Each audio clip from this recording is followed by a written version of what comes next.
Mix by AG recording studio. आप सुन रहे हैं एजी एंटरटेनमेंट की धमाकेदार प्रस्तुति। DJ Mukesh Chakiya.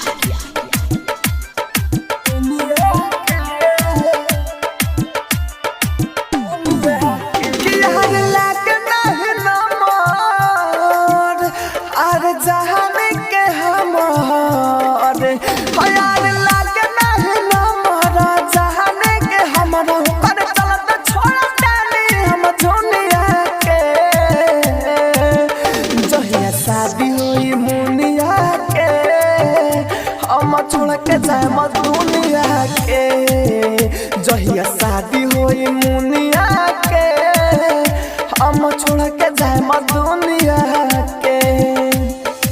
Mix by AG recording studio. DJ Mukesh Chakiya. हम छोड़ के जाए दुनिया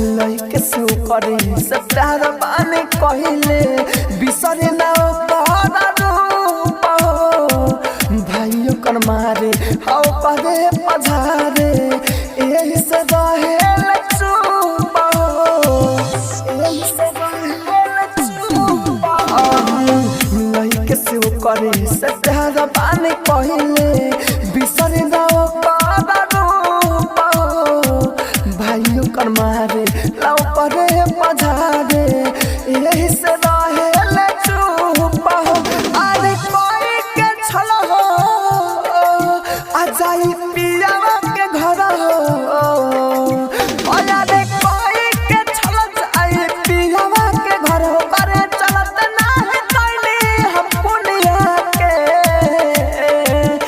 जहिया शादी होई मुनिया के हम छोड़ के जाइब दुनिया के जहिया शादी होई मुनिया के हम छोड़ के जाइब दुनिया के।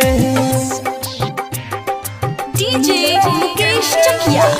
हम छोड़ के जाइब दुनिया के। आप सुन रहे हैं एजी एंटरटेनमेंट की धमाकेदार प्रस्तुति।